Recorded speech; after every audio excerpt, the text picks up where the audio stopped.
हरे कृष्ण। जय शिल प्रपाद। कर्माणि निर्धयन्ति किंतु च भक्ति भाजम। कर्माणि निर्धयन्ति च किंतु च भक्ति भाजम।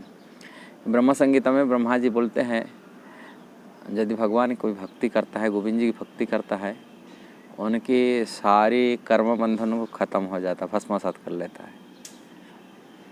ये बात को मध्य में रूप गोस्वामी भक्ति रसामृत सिंधु, ये पुस्तक में भक्ति रसामृत सिंधु में पहले बता रहे हैं, जो शुद्ध भक्ति करता है, शुद्ध भक्ति उनका उनका 6 लक्षण वर्णन करते शुद्ध भक्ति का। उनका क्लेशाग्नि, समस्त प्रकार क्लेश को वो भौतिक कष्ट से, भौतिक कर्म को पूरी खत्म कर लेता है शुद्ध भक्ति। प्रथम बता रहे हैं। अभी जो क्लेश क्या है, वो क्लेश की जो पाप है उसकी व्याख्या रूप गोस्वामी जो वर्णन की है, थोड़े से चर्चा करने के लिए चाह रहा हूँ।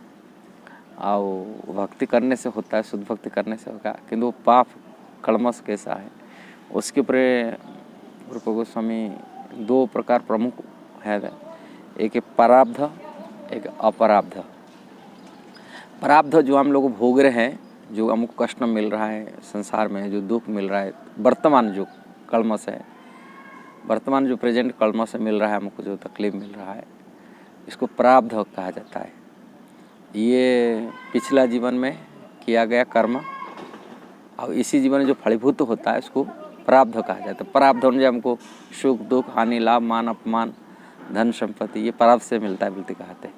ये प्रारब्ध जो हमको दुख मिलता है। और जो इसी जीवन हम लोग कर रहे हैं, पुण्य अभी कोई फलीभूत नहीं हुआ, कोई मिला नहीं, पुण्य अगला जीवन जो मिलने वाला है, नेक्स्ट बाद में मिलता है, उसको अपराब्ध मिलते कहते हैं। पिछला जीवन के कर्म जो मिलता है प्रारब्ध, अगले जो प्रारब्ध।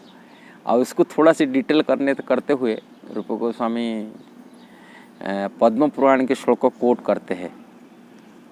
पद्म पुराण के श्लोक को कोट करते हुए बोलते हैं, अप्राप्ध फलम पापम कूटम बीजम फलन उन्मुखम क्रमेण परलीयन्ते विष्णुर्भक्तिर रतात्मा नाम। जो भगवान विष्णु भगवान कृष्ण की भक्ति करता है, ये क्रम धीरे धीरे क्रम बाई अप्राप्ध फलम पापम, ये अप्राप्ध फल से कूट बीजम फलन उन्मुख रूप में रहता है। मैं आप लोगों के गोल ये करके आपको बताता हूँ। ये देखिए, इसमें जो अपराब्ध जो होता है, जो हम कहा जाता है, जो हम लोग कर्म कर रहे हैं, अभी जो भी कर्म करते हैं वो कैसा संचित होता है। जहाँ पर ये फल जो पाप फल की जो स्टोरेज होता है, वो स्टोरेज को जो संचित इकट्ठा होता है, उसको संस्कृत में कूट कहा जाता है।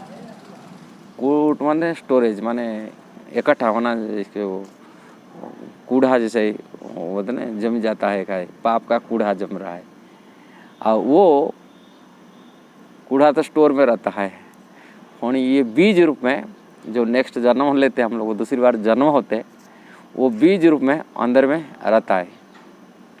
और बीज जब संसार के हवा पानी लग जाता है, संसार में जब हम लोग आते हैं, यहाँ के परिवेश में, यहाँ की गुण की प्रभाव से, रजोगुण तमोगुण सत्वगुण गुण की प्रभाव से, और हमारा ये जो एनवायरनमेंट है, जो परिवेश है, उसी प्रभाव से वो बीज अंकुरित होता है और वो फलोन्मुख होता है, फलोन्मुख।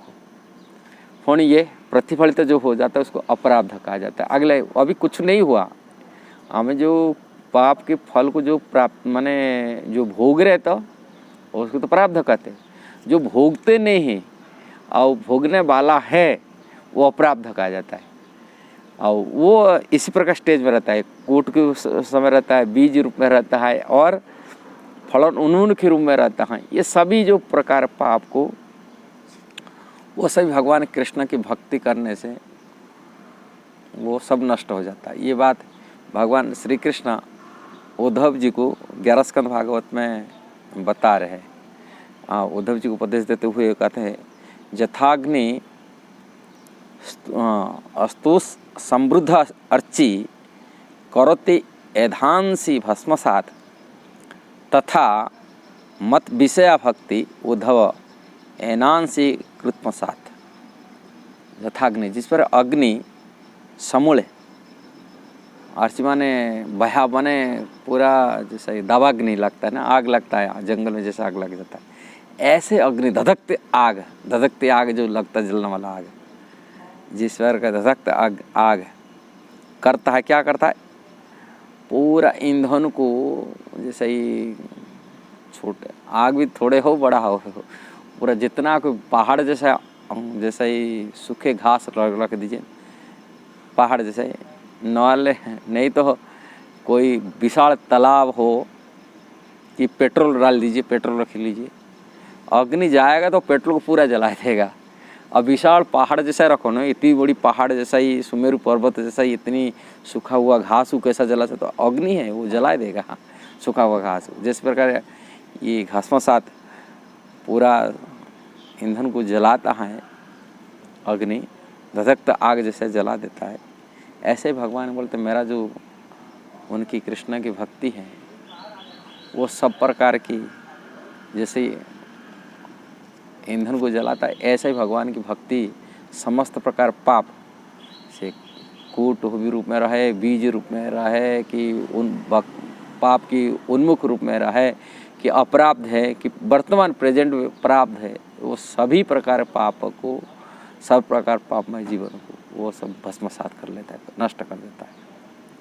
आई बात कपिल देव भगवान की उदाहरण भी दिए, वही तीसरा स्कंद की 33 श्लोक, हाँ 6-9 श्लोक में उदाहरण दी प्रभुपाद बता रहे, और उसमें रूप गोस्वामी कोट किए श्लोक को भी, उसमें बता रहे भले वो कुत्ते मांस खाने वाले व्यक्ति परिवार में क्यों ना हो, यदि भगवान की भजन कीर्तन आदि करता है, श्रवण आदि करता है, वो समस्त प्रकार पापमय कर्म को भी भस्मसात कर लेता है। ऐसे रूप गोस्वामी उदाहरण की दी है। भक्ति इतना, किंतु शुद्ध भक्ति करने से होता है। अभी प्रश्न उठता शुद्ध भक्ति क्या है?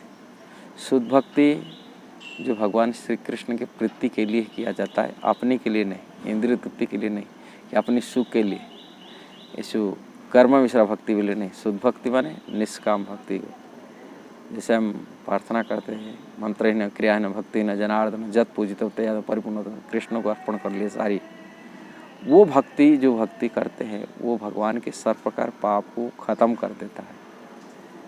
कोई भक्ति उसमें पाप में व्रत नहीं, कारण सारी कर्म तो कृष्ण के लिए कर रहे हैं ना, अपने के लिए थोड़ा सी कर रहे हैं।